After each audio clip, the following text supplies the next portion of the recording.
Attention, cette vidéo est déconseillée aux arachnophobes ainsi qu'aux personnes sensibles. Elle contient des images choquantes qui peuvent heurter la sensibilité de certains.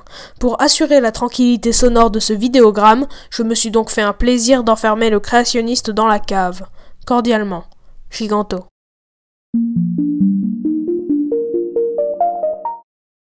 Bonjour à toutes et à tous et bienvenue sur Motorsport Gigantoraptor pour ce troisième épisode consacré à nos amis toutes velues, les araignées. En effet, je me suis dit que quelques informations supplémentaires croustillantes sur ces animaux fascinants seraient les bienvenues. C'est pour cette raison que... Bon, tu commences les anecdotes, oui ou merde? Ok, c'est bon, j'y vais. Pour commencer cette vidéo, parlons de la saltique chevronnée. Aussi appelée Salticus scenicus, cette petite araignée appartenant à la très large famille des salticidés, plus connue sous le nom d'araignée sauteuse, mesure en moyenne 5 à 9 mm de long. Mais elle est nulle ton araignée! Tu peux arrêter de te comporter comme un gamin de 7 ans? Attends une seconde avant de juger. Mais j'ai 7 ans! Cette araignée, contrairement à beaucoup d'autres, ne tisse pas de toile, mais est dotée d'une excellente vue à 360 degrés, capable notamment de distinguer les couleurs et de repérer un mouvement jusqu'à près de 2 mètres. Elle peut aussi faire des bonds approchant parfois le triple de sa taille. À ma connaissance, il n'existe qu'un seul être humain capable de réaliser de pareils sauts.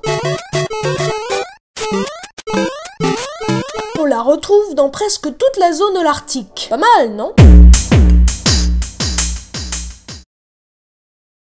Poecilotheria est un genre d'araignée appartenant à la famille des Theraphosidés. Mais qu'a cette bestiole de particulier, me direz-vous? Eh bien, c'est la taille, un poil plus grande que celle de la saltique chevronnée, juste un tout petit peu. En effet, avec ses 22 cm d'envergure, elle rivalise très sérieusement avec le numéro 1, l'araignée Goliath, dont j'ai déjà parlé dans le premier épisode sur les araignées, qui appartient au passage à la même famille. En plus d'être absolument énorme, cette araignée est très venimeuse, bien que non mortelle. Avant de regarder la vidéo qui va suivre, sachez que je me suis posé la question quel malade mental aurait cette bestiole comme animal de compagnie.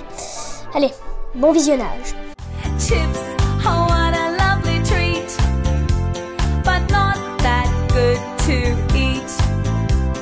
Cake, so nice and sweet. Hot dogs, well they make a lovely treat.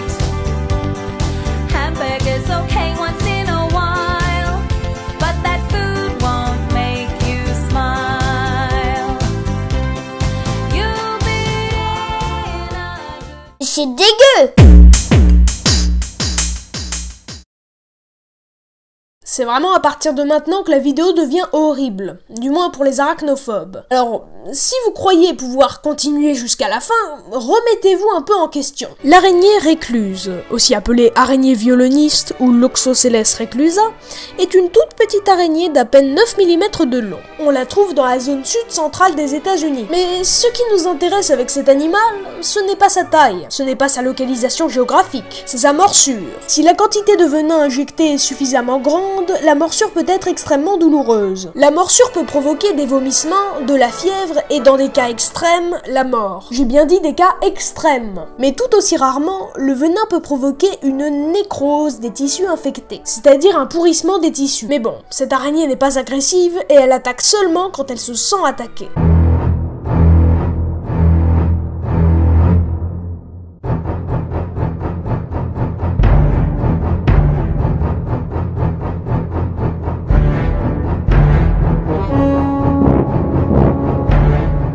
Mais ce n'est pas cette raison qui va l'empêcher de terrifier des générations d'arachnophobes.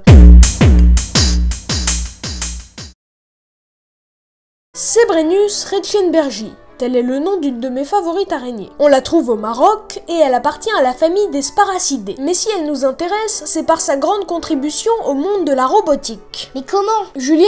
Oui? Tu peux lancer les images s'il te plaît? Ok.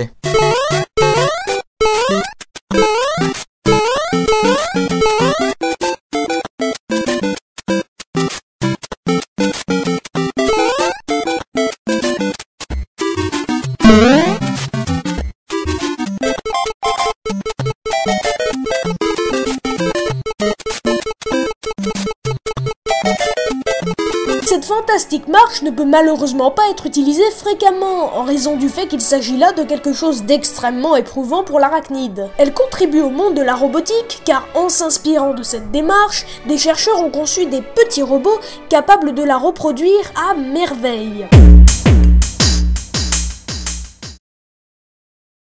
Pour terminer cette vidéo en beauté, il fallait que je vous parle des amblipiges, qui ne sont en l'occurrence pas vraiment des araignées. Les amblipiges sont un ordre d'arachnides inoffensifs, voire craintifs, vivant en Europe, en Asie, en Afrique et en Amérique du Sud.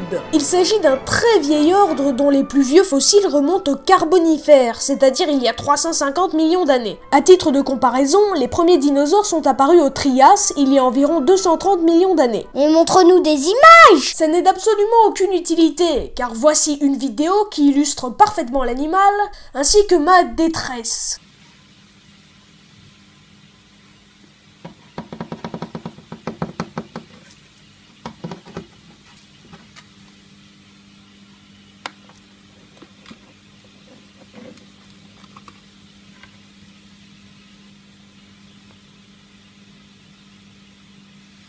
Bon, je crois qu'on a fait le tour. Merci d'avoir regardé, j'espère que ce travail vous aura intéressé. N'hésitez pas à partager la vidéo si vous l'avez appréciée, et à faire des suggestions dans les commentaires. Je vous conseille personnellement la visite de l'excellentissime Gollum Illuminati, qui s'occupe de débunker les erreurs scientifiques, voire les mensonges du complotiste Jacques Grimaud dans ses réalisations, ses publications, ainsi que dans le film La Révélation des Pyramides. Cette chaîne YouTube est absolument géniale car elle débunk de façon précise et à la fois intéressante les erreurs de Jacques Grimaud qui, à mes yeux, a beaucoup de notoriété pour la qualité de son contenu très approximative, on va dire. Les vidéos de Gollum m'intéressent tout particulièrement de par la qualité du contenu ainsi que la qualité de la vidéo en elle-même.